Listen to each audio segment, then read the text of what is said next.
സ്വാഗതം. കാണാത്തതും കേൾക്കാത്തതും.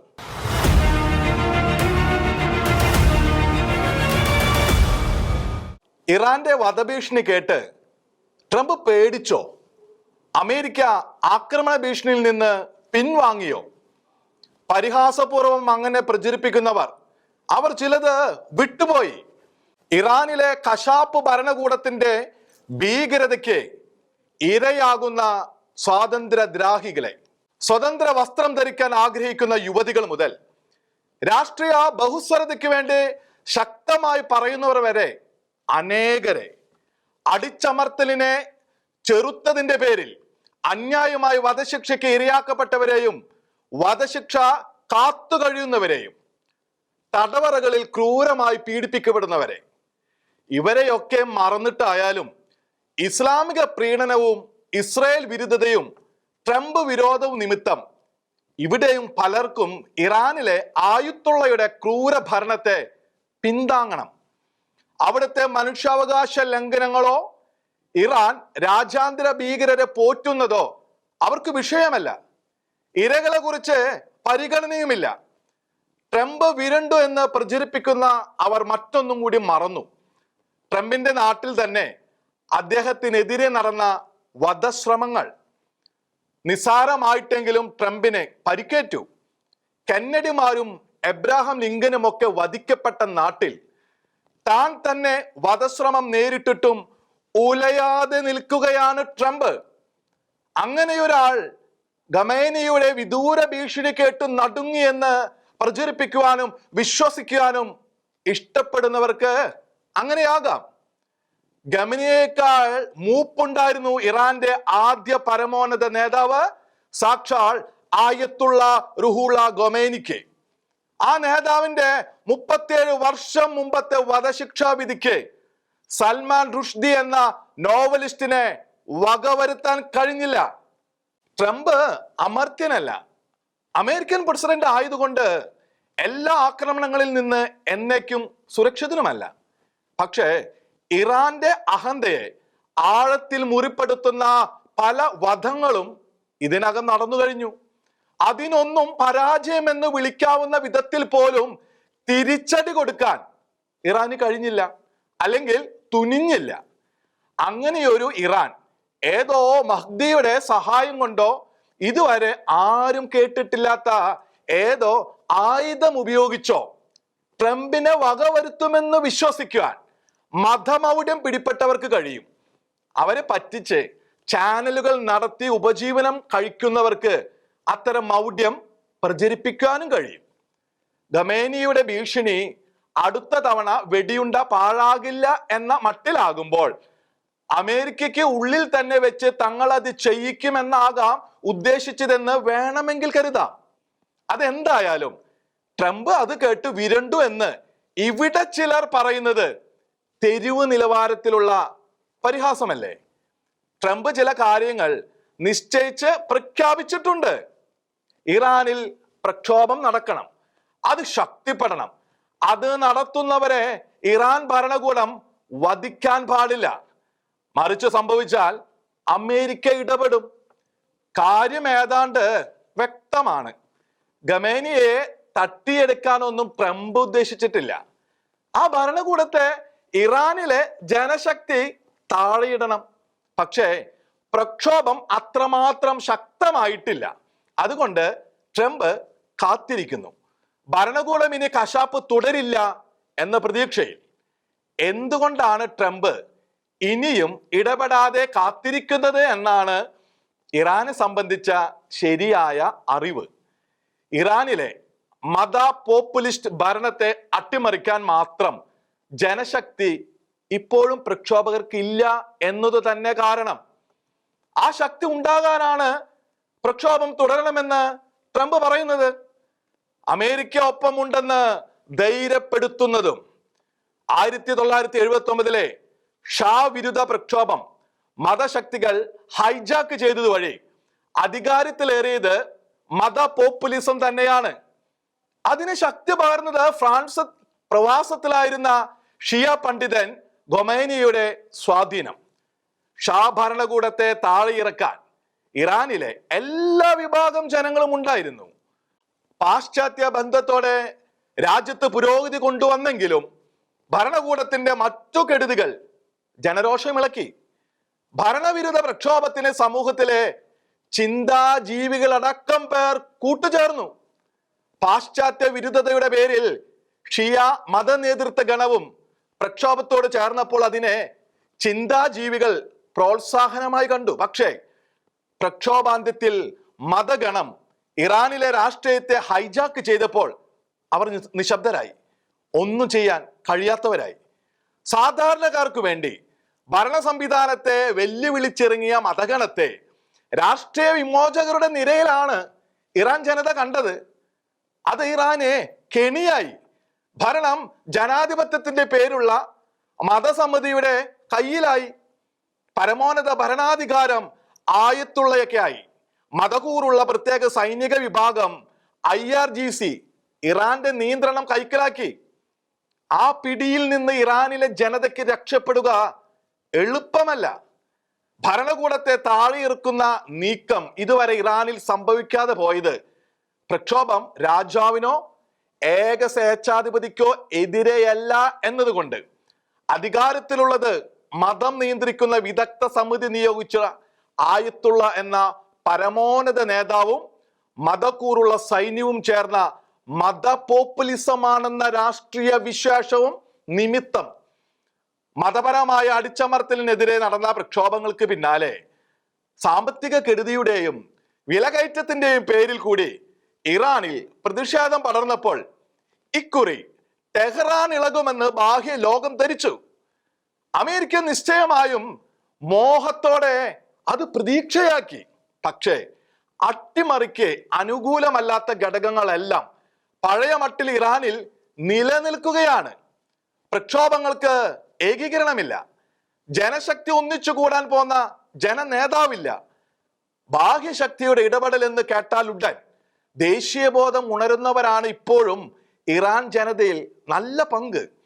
ആ ബോധമുണർത്താനുള്ള തന്ത്രവും കൗശലവും ഇറാനിലെ മതഭരണ സംഘത്തിന് ഇപ്പോഴുമുണ്ട്. അതുകൊണ്ട് തന്നെ പെട്ടെന്നുള്ള ഏത് ബാഹ്യ കൈകടത്തലും ഇറാനിലെ ജനങ്ങളെ ഉപയോഗിച്ച് പ്രതിരോധിക്കുവാൻ ഇപ്പോഴും അവർക്ക് കഴിയും. പ്രക്ഷോഭം തുടങ്ങിയ ശേഷം ടെഹ്റാനിൽ ബഹുസഹസ്രങ്ങളെ പങ്കെടുപ്പിച്ച് ഭരണാനുകൂല പ്രകടനം നടത്തിച്ചു. ഖമേനിയുടെ പിൻഗാമിയാകേണ്ട ആയത്തുള്ളയെ വിദഗ്ധ സമിതി എന്ന മതസമിതി നിശ്ചയിച്ചിട്ടുണ്ട് എന്ന് പോലും വാർത്തകളുണ്ടെന്നത് ഓർക്കണം. അഥവാ ഇറാനിലെ പ്രക്ഷോഭം വ്യക്തിക്കെതിരെയല്ല, ശക്തമായ സംവിധാനത്തിനെതിരെയാണ്. മതസമിതിക്കും മതകൂറുള്ള സൈന്യത്തിനും എതിരെയാണ്. അത് വിജയിക്കാൻ ജനശക്തി വ്യാപകമായി ഉണരണം. ഇറാന്റെ സൈന്യത്തിലും സൈനിക നേതൃത്വത്തിലും ശക്തമായ കൂറുമാറ്റം സംഭവിക്കണം. കൂറുമാറ്റം നടക്കണമെങ്കിൽ പ്രക്ഷോഭം ശക്തിപ്പെടുമെന്നും പുറകോട്ട് നോക്കാനോ കുഴപ്പത്തിലാകാനോ ഇടവരാത്ത വിധം ശക്തമായ ബാഹ്യ പിന്തുണ കിട്ടുമെന്നും ആ നിരയിലുള്ളവർക്ക് ഉറപ്പുണ്ടാകണം. മൊസാദിന്റെ നീക്കങ്ങൾ അതൊക്കെ സാധ്യമാക്കുന്നതിനുള്ള വഴിക്കായിരിക്കാം. സാഹചര്യം പരിവപ്പെടുന്നതുവരെ കാത്തിരിക്കാനേ ഏത് ബാഹ്യശക്തിക്കും കഴിയും, ട്രംപിനും.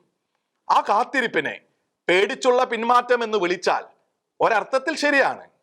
ഇറാനിലെ ബലിയാടുകളെ സൃഷ്ടിക്കാനുള്ള പേടി. കശാപ്പ് ഭരണകൂടം സ്വാതന്ത്ര്യദാഹികളെ നിഷ്ഠൂരം വധിക്കുന്നതിനോടുള്ള ഭയം. മനുഷ്യരക്തം ചൊരിഞ്ഞ് ഇറാൻ ഭരണകൂടത്തിന് ഏറെ കാലം നിൽക്കാൻ കഴിയില്ല.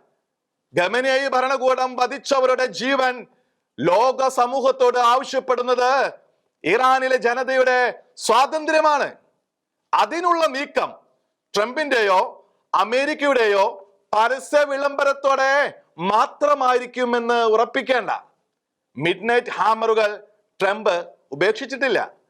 പൊടുന്നനെ പലതും സംഭവിക്കുന്ന ചരിത്രത്തിന് ഇറാൻ മാത്രം എന്നേക്കും അപവാദമാകുമെന്നും കരുതാൻ കഴിയില്ല. ഇപ്പോൾ അതിന് തക്ക വിധം കല്ല് ചൂട് പിടിച്ചിട്ടില്ല എന്നേ ഉള്ളൂ. വാർത്തകളെ സംബന്ധിച്ച് ബ്ലാക്ക് ഹോളായി മാറിയ ഇറാനിലെ യഥാർത്ഥ അവസ്ഥ ലോകത്തിന് ഇപ്പോഴും പൂർണ്ണ വ്യക്തമല്ല. ഉടനെ എന്തു സംഭവിക്കുമെന്ന കാര്യവും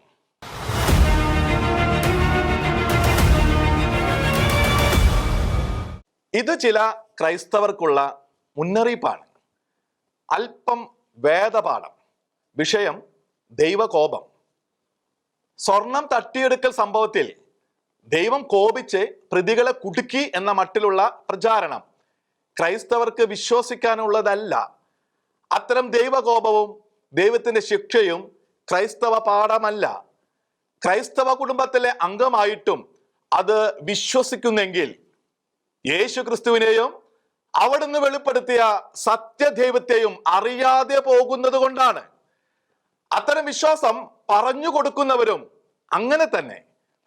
ആളെ തെരഞ്ഞു പിടിച്ച് ദൈവം അത്തരം പ്രതികാരം ചെയ്യില്ലെന്ന് ലൂക്കായുടെ സുവിശേഷത്തിൽ ശീലോഹായിലെ ഗോപുരം ഇടിഞ്ഞു വീണ് മരിച്ചവരെ സംബന്ധിച്ച് യേശുനാഥൻ വ്യക്തമാക്കിയിട്ടുണ്ട്. കർത്തൃകോപം സാവധാനമേ വരൂ എന്ന തിരുവചനവും പറഞ്ഞു തരുന്നത് ദൈവത്തിന്റെ പ്രതികാരത്തെയല്ല, പാപാവസ്ഥയിൽ തുടരുന്നതിന്റെ ദുരന്തത്തെ കുറിച്ചാണ്. ലൗകിക കാര്യങ്ങൾ പറഞ്ഞ് റീച്ച് ഉണ്ടാക്കുന്ന യൂട്യൂബ് അവതാരകരെ ഇത്തരം വിശ്വാസ കാര്യങ്ങളിലെ ഉപദേശകരായി കാണുന്നവർ അബദ്ധം വിശ്വസിക്കുന്നു. മതേതര വാർത്താ വിഷയങ്ങളിൽ തങ്ങൾക്ക് വിശ്വാസ്യരായവർ തങ്ങളുടെ ആത്മരക്ഷയ്ക്ക് സഹായികളാണെന്ന് തെറ്റിദ്ധരിക്കുന്നു. വൈദിക നേതൃത്വത്തോടുള്ള എതിർപ്പിന്റെയും നിഷേധത്തിന്റെയും അരൂപിയിൽ കുടുങ്ങിയ അനേകർ ഈ കാലയളവിൽ ഉണ്ട്. അവരിൽ ചിലർ സഭയുടെ യഥാർത്ഥ പ്രബോധകരെ അവഗണിക്കുകയോ ശ്രവിക്കാതെയോ പോകുന്നുണ്ട്. അതിന്റെ ഫലമായി സെക്കുലർ അവതാരകർ പറയുന്നതാണ് ആധ്യാത്മിക വിഷയത്തിലും അന്തിമ വാക്കെന്ന് അവർ ഭോഷ്കായി കരുതുന്നു. ആ ഭോഷത്വം തിരിച്ചറിയുക, അതിന് തള്ളാനുള്ള പരിശുദ്ധാത്മ വെളിച്ചം സ്വീകരിക്കുക എന്നതാണ് പ്രധാനം. ദൈവകോപം എന്നത് വിശുദ്ധ ഗ്രന്ഥത്തിലെ വാക്കാണെങ്കിലും അത് മനുഷ്യർ കോപിക്കുന്നത് പോലെ കോപിച്ച് പ്രതികാരം ചെയ്യുന്ന ദൈവത്തെ വെളിപ്പെടുത്തുന്നതല്ല. കുരിശിൽ തറച്ചു കൊന്നാലും അനുഗ്രഹിക്കുന്ന ദൈവമാണ് ക്രൈസ്തവർക്ക് വെളിപ്പെട്ടിട്ടുള്ള ദൈവം. ദൈവകോപം എന്നത് പാപത്താൽ ദൈവത്തിന്റെ സാന്നിധ്യം നഷ്ടമാകുന്ന അവസ്ഥയാണ്. ആ അവസ്ഥയിൽ ദുഷ്ടാരൂപികളുടെയും പ്രാപഞ്ചിക ശക്തികളുടെയും ഇരകളായി മാറാമെന്നതാണ് ശിക്ഷയും ദുരന്തവും. അത് ദൈവം നൽകുന്ന തിരിച്ചടിയല്ല, ലോകവും ദൈവികമല്ലാത്ത അരൂപികളും നൽകുന്ന തിരിച്ചടി. ആദിമ മനുഷ്യർ പാപം നിമിത്തം പർദീസയ്ക്ക് പുറത്തെ ഏതു ലോകത്തേക്ക് മാറ്റപ്പെട്ടോ ആ ലോകം ദുഷ്ടശക്തികൾക്ക് അധികാരമുള്ള ലോകമാണെന്ന് ക്രൈസ്തവ പാഠം പറഞ്ഞു തരുന്നുണ്ട്. ആ ലോകത്തുള്ള പ്രപഞ്ച ശക്തികൾ ദുഷ്ട സ്വാധീനത്താൽ പ്രവർത്തിച്ചെന്നു വരും. ഗദറായുടെ ദേശത്തെ പിശാചു ബാധിതരെ മോചിപ്പിക്കാനുള്ള ജലയാത്രയിൽ വഞ്ചി മറിക്കാൻ ശ്രമിച്ച കാറ്റിനെയും കടലിനെയും യേശുനാഥൻ അടക്കിയത് ശാസിച്ചാണ്. ശാസന വേണ്ടി വന്നത് അവ തെറ്റ് ചെയ്തത് കൊണ്ടാണ്. ദൈവത്തെ അനുസരിക്കുന്നതിന് പകരം ദൈവികമല്ലാത്ത ശക്തിയുടെ സ്വാധീനത്തിൽ പ്രവർത്തിച്ചു എന്നതുകൊണ്ടാണെന്ന് ക്രൈസ്തവർക്ക് മനസ്സിലാകും. തങ്ങൾക്കുള്ള ഒഴിപ്പിക്കൽ ഭീഷണി ഒഴിവാക്കാൻ വഞ്ചി മറിച്ച് യേശുവിനെ അപകടപ്പെടുത്താൻ ദുഷ്ടാരൂപികൾ നടത്തിയ ശ്രമമെന്നും കൂടി ഗ്രഹിച്ചാൽ പ്രപഞ്ച ശക്തികളെ ദുഷ്ടാരൂപികൾ എങ്ങനെ ദുരുപയോഗിക്കുമെന്നും മനസ്സിലാക്കാം. അത്തരം സംഭവങ്ങളെല്ലാം ദൈവകോപത്തിന്റെ ഫലമെന്ന് തെറ്റിദ്ധരിപ്പിക്കുന്നതും ആദ്യം മുതലേ നുണ പറയുന്ന ദൈവവിരുദ്ധമായ ശക്തികളുടെ സ്വാധീനം. അന്ധവിശ്വാസത്തിൽ മനുഷ്യരെ കൊടുക്കാൻ ശ്രമിക്കുന്ന ദുഷ്ടാരൂപി അതിനുവേണ്ടി ദൈവകോപത്തിന്റെ തിരിച്ചടി എന്ന അബദ്ധപാഠം മനുഷ്യ മനസ്സുകളിൽ ഉറപ്പിക്കാനും ശ്രമിക്കും. മോഷണം നടത്തുന്നവർക്കുള്ള സ്വാഭാവിക തിരിച്ചടി ദേവന്റെ ശിക്ഷയെന്ന് വ്യാഖ്യാനിക്കുന്നത് തങ്ങളെ സംബന്ധിച്ച് അബദ്ധപാഠമെന്ന് ക്രൈസ്തവർ ഗ്രഹിക്കണം. ദൈവകൃപ നഷ്ടമാക്കുന്ന വിധത്തിൽ കഠിനമായ തെറ്റു ചെയ്യുന്നവരെ ദ്രോഹിക്കാൻ ദുഷ്ടശക്തികൾക്ക് എളുപ്പം. ആ ദ്രോഹ പ്രവൃത്തി ഒരു ദേവന്റെ തിരിച്ചടിയെന്ന് തെറ്റിദ്ധരിപ്പിക്കുന്നത് അവരുടെ കൗശലം. അതുവഴി ചിലരെയെങ്കിലും ദൈവം പ്രതികാരം ചെയ്യുമെന്ന അബദ്ധവിശ്വാസത്തിൽ കുടുക്കിയിടുക എന്നതുകൂടി അത്തരം ശക്തികളുടെ പദ്ധതി. പാപം ദുഷ്ടശക്തികളുടെ പ്രവൃത്തികൾക്കും ദൈവശിക്ഷ പോലെ തോന്നിക്കുന്ന ദുരന്തങ്ങൾക്കും ദുരവസ്ഥയ്ക്കും കുറ്റബോധത്തിനും വ്യക്തിയെ ഇരകളാക്കുമെന്നതിൽ സംശയമില്ല. എന്നാൽ യേശു ക്രിസ്തു വെളിപ്പെടുത്തിയ സത്യദൈവത്തെ അറിയുന്നെങ്കിൽ ക്രൈസ്തവർക്ക് ഇത്തരം ദൈവകോപ പ്രചാരണങ്ങളിൽ വിശ്വസിക്കാനാവില്ല. സത്യം ഉളവാക്കുന്ന അസ്വസ്ഥത തന്നെയാണല്ലോ ചങ്കിൽ തറയ്ക്കുന്ന പരിശുദ്ധ ബൈബിൾ വചനം വീട്ടുമതിലിൽ കണ്ട ചിലരുടെ അതിരുവിട്ട പ്രതികരണത്തിന് കാരണം. വിഗ്രഹാരാധന എന്ന വിശുദ്ധ ഗ്രന്ഥത്തിൽ പരാമർശിച്ചിരിക്കുന്നത് രാജാവിനെയും രാജാവിന്റെ പ്രതിമയെയും ആരാധിക്കൽ, ദൈവം ബിംബത്തിൽ തുടങ്ങി ബിംബത്തിൽ അവസാനിക്കുന്നു എന്ന വിധത്തിലുള്ള ബിംബാരാധന, ബിംബത്തിലൂടെ ദുഷ്ടാരൂപി പിടിച്ചു പറ്റുന്ന ആരാധന എന്നിവയെയും മറ്റുമാണ്. അത് തങ്ങളെ ഉദ്ദേശിച്ചാണ് എന്ന മട്ടിൽ കലാപത്തിനിറങ്ങുന്നത് ആരുടെയും ന്യായമായ അവകാശവും പ്രവൃത്തിയുമല്ല. പരിശുദ്ധ ബൈബിൾ വചനം ആരെയെങ്കിലും പരിഹസിക്കാനോ തിന്മയാൽ പ്രകോപിപ്പിക്കാനോ ഉപയോഗിക്കുന്നതും ദൈവികമല്ല. മതിലിൽ നിന്ന് മായ്ച്ചു കളഞ്ഞതുകൊണ്ട് ദൈവവചനത്തിന്റെ വിധിയെഴുത്ത് മാറുന്നില്ല. അതെല്ലാവർക്കും ബാധകമാണ്, എഴുതുന്നവർക്കും മായ്ക്കുന്നവർക്കുമെല്ലാം. പരിശുദ്ധ ത്രിത്വത്തിൽ വിശ്വസിക്കുന്നതിനാൽ ക്രൈസ്തവരെ വിഗ്രഹാരാധകരെന്ന് വിളിക്കുന്ന ഇസ്ലാമികരും സ്വരൂപവണക്കത്തിന്റെ പേരിൽ കത്തോലിക്കരെ വിഗ്രഹാരാധകരെന്ന് വിളിക്കുന്ന പെന്തക്കോസ്തൽ വിഭാഗങ്ങളും ഉണ്ടെന്നത് മറക്കുന്നില്ല.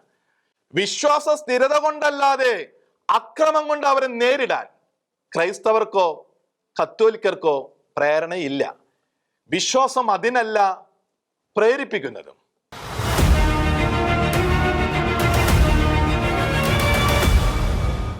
കാണാത്തതും കേൾക്കാത്തതും അടുത്ത ആഴ്ച ഇതേ സമയം.